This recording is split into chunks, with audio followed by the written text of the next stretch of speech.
बिस्मिल्लाहिर्रहमानिर्रहीम। अस्सलाम वालेकुम। 10th class, today's our 11th lecture of chemistry. Chapter number 10 start किया हुआ है हमने, एसिड बेसिस एंड सॉल्ट्स, और हमने अपना टॉपिक स्टार्ट किया हुआ है ब्रॉन्स्टेड-लोरी कंसेप्ट। ठीक है, हमने लास्ट टाइम जो था हमने एक और कंसेप्ट इससे पहले पढ़ा था, आर्हीनियस कंसेप्ट, जिसके मुताबिक एसिड वो शय थी जो कि एक्वा सोल्यूशन में पॉजिटिव आयन देती है, मतलब हाइड्रोजन आयन देती है, और बेस क्या है जो कि हाइड्रोक्सल आयन देती है। ठीक है, और अकॉर्डिंग टू ब्रॉन्स्टेड एंड लोरी हमने ये कहा था कि ये बेस करती है प्रोटॉन की डोनेशन के ऊपर, ट्रांसफर ऑफ प्रोटॉन के ऊपर, जिसके मुताबिक एसिड वो शय है जो कि प्रोटॉन को क्या करता है, डोनेट करता है। ठीक है, जो प्रोटॉन को क्या करता है, डोनेट करता है, और बेस वो है जो कि एक्सेप्ट करता है, जिसके मुताबिक हमने लास्ट टाइम दो एग्जांपल्स की थी। यहाँ पर मैंने एक कोट की हुई है। HCl जो है वो अमोनिया के साथ मिलता है और क्या बनाता है, अमोनियम, और साथ में क्लोराइड आयन बनाता है। ठीक है, अब इस केस में आप देख रहे हैं कि HCl पहले आयनाइज होता है, H पॉजिटिव, और Cl नेगेटिव में H पॉजिटिव को कितने इलेक्ट्रॉन चाहिए, 2 इलेक्ट्रॉन चाहिए, और यहाँ पर अमोनिया के पास बिकॉज क्या है, यहाँ पर लोन पेयर प्रेजेंट है, दैट्स वाई प्रोटॉन किसके पास जाएगा, बेस के पास। दैट्स मीन ये जो है HCl वो एज एन एसिड एक्ट करेगा। क्यों? क्योंकि ये क्या कर रहा है, प्रोटॉन को क्या कर रहा है, डोनेट कर रहा है। H पॉजिटिव यहाँ पर क्या हो रहा है, डोनेट हो रहा है, और ये उसको क्या कर रहा है, एक्सेप्ट कर रहा है। That's why according to Bronsted and Lowry concept it is a base. ठीक है, ये बेस के तौर पर एक्ट करता है। अब आपको पता है रिवर्सिबल रिएक्शन में हमेशा ये होता है कि जो रिएक्टेंट्स हैं वो मिलके प्रोडक्ट बनाते हैं, और प्रोडक्ट दोबारा से क्या बनाते हैं, रिएक्टेंट्स बनाते हैं। अब इस केस में आप ज़रा गौर करें, हमारे पास इस केस में जब इसने दोबारा से इसको बनाना है, दैट्स मीन इसके पास ये टेंडेंसी है कि ये यहाँ से क्या ले ले, हाइड्रोजन ले ले, यहाँ से मतलब प्रोटॉन ले सकता है। ठीक है, यहाँ से ये क्या लेगा, प्रोटॉन को एक्सेप्ट करेगा। ये क्या करेगा, एक्सेप्ट करेगा किसको, प्रोटॉन को, और क्या बना देगा दोबारा से, ये दोबारा से क्या बना देगा, HCl। ठीक है, यहाँ से प्रोटॉन लेगा और क्या बना देगा, HCl। दैट्स मीन इस केस में ये क्या बन गया, बेस। ये क्या है, बेस। और अमोनियम जो कि इसको डोनेट कर रहा है, ठीक है, ये डोनेट कर रहा है, दैट्स वाई ये क्या बन गया, प्रोटॉन बन गया, सॉरी ये क्या बन गया, एसिड बन गया। क्या बन गया, एसिड। अब यहाँ पर एक चीज़ है जो कि है कॉन्जुगेट एसिड और बेस का कंसेप्ट हमने यहाँ पर करना है, उसको देख लें आप। ओके क्लास, देखें ज़रा यहाँ पर। अब ये कहाँ से ले रहा है, ये पहले से मौजूद बेस से ये क्या कर रहा है, प्रोटॉन को एक्सेप्ट कर रहा है। ठीक है, तो इसको हम कहेंगे कॉन्जुगेट बेस, और इसको कहेंगे कॉन्जुगेट एसिड। अब इसको कॉन्जुगेट क्यों कहा हुआ है, देखें, अकॉर्डिंग टू योर डेफिनेशन, जो आपकी डेफिनेशन है उसके मुताबिक कॉन्जुगेट एसिड जो है, ये कॉन्जुगेट एसिड वो शय है जो कि क्या करती है, प्रोटॉन को एक्सेप्ट करती है बाय अ बेस। ठीक है, okay class, as you see conjugate base is a species formed by donating a proton।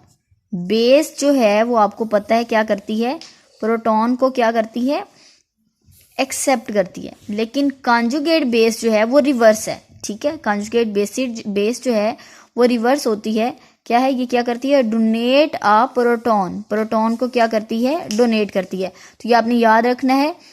According to Bronsted and Lowry, acid is a species या acid is a substance which donate a proton, और conjugate base is a species. इसको species इसलिए कहा गया because positive और negative charges की वजह से। Is a species formed by donating a proton by an acid. Acid जो है यहाँ पर ये क्या था आपके पास, एसिड जो है वो उसको क्या कर रहा है, प्रोवाइड कर रहा है। अब इस केस में आप देखें, जो आपके पास यहाँ पर बेस के तौर पर एक्ट कर रहा है, ये बेस के तौर पर एक्ट कर रहा था। ठीक है, सॉरी ये अब यहाँ पर ये क्या बन गया था, एसिड बन गया था। ठीक है, तो यहाँ पर हमारे पास conjugate acid formed by accepting a proton by a base. Conjugate acid जो है और बेस, ये दोनों क्या है, कंजुगेट एसिड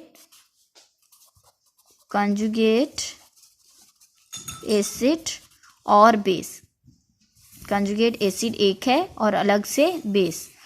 बेस और कंजुगेट एसिड, ये दोनों क्या करते हैं, प्रोटॉन को क्या करते हैं, एक्सेप्ट करते हैं, प्रोटॉन एक्सेप्ट करते हैं, जो कि एसिड और कंजुगेट बेस है वो दोनों क्या करते हैं, प्रोटॉन को क्या करते हैं, डोनेट करते हैं, प्रोटॉन क्या करते हैं, डोनेट करते हैं। यहाँ पर एक और एग्जांपल दी हुई है, हम उसको भी लिख लेते हैं।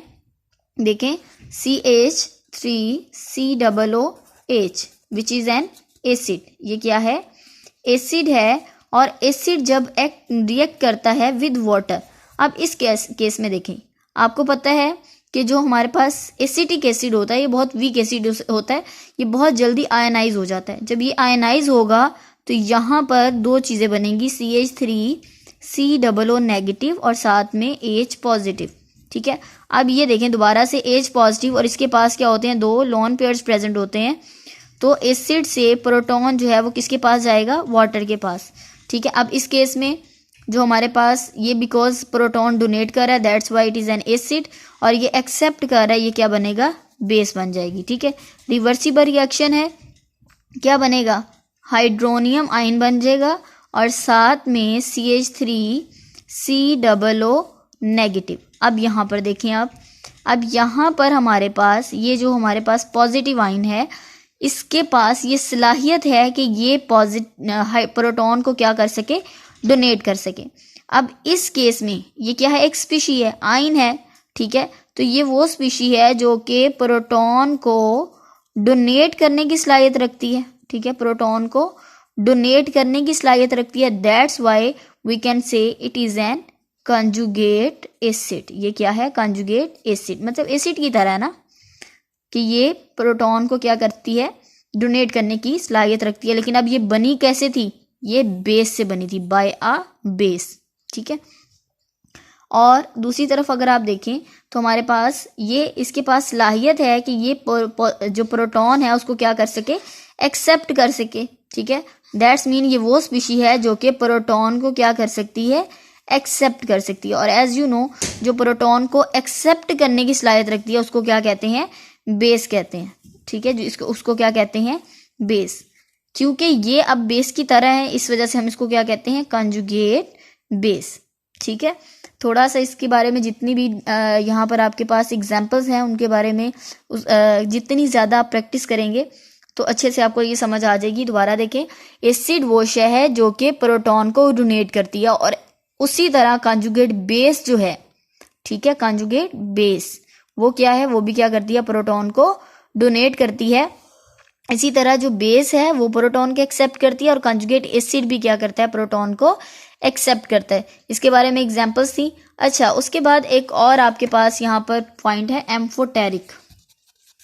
एम्फोटेरिक, एम्फोटेरिक नेचर कहते हैं।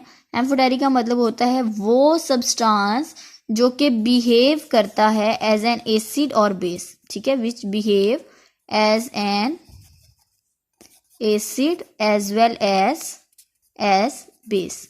एसिड और बेस दोनों के तौर पर एक्ट करता है। जैसे वाटर, वाटर जो है अगर इस केस में आप देखो तो ये एक्ट कर रहा है एज अ बेस। वाटर इस केस में एक्ट कर रहा है एज अ बेस। अब एक और एग्जांपल मैं आपको इसके साथ दे रही हूँ। अगर वाटर रिएक्ट करे विद अमोनिया, अब अमोनिया के केस में आप देखें, सबसे पहले ये क्या होगा, आयनाइज होगा, H पॉजिटिव और साथ में OH नेगेटिव। इस केस में ये प्रोटॉन दोबारा से क्या करने की सलाहियत रखेगा, डोनेट करने की सलाहियत रखेगा। अब इसने डोनेट किए, दैट्स वाई वाटर एक्ट करेगा एज एन एसिड और अमोनिया एक्ट करेगी एज एन बेस। तो इन दोनों में आप देख सकते हैं कि आपको नज़र आ रहा है यहाँ पर वाटर एक्ट कर रहा है एज अ बेस और यहाँ पे एक्ट कर रहा है एज एन एसिड। तो इन दोनों केसेस में वाटर जो है वो एसिड और बेस दोनों तरह से जो है रिएक्ट कर रहा है। दैट्स वाई हम कहेंगे कि वाटर जो है वो एम्फोटेरिक नेचर शो कर रहा है। ठीक है, इसके अलावा और भी काफ़ी एग्जांपल्स हैं। दोबारा देखें इसको, ब्रॉन्स्टेड लोरी में एसिड वो शय है जो कि प्रोटॉन को डोनेट करती है, बेस वो है जो कि एक्सेप्ट करती है, और एम्फोटेरिक नेचर कहते हैं जो कि प्रोटॉन को डोनेट करने की और एक्सेप्ट करने की दोनों की नेचर रखता हो। ठीक है, that is called amphoteric nature, उसको एम्फोटेरिक नेचर कहते हैं।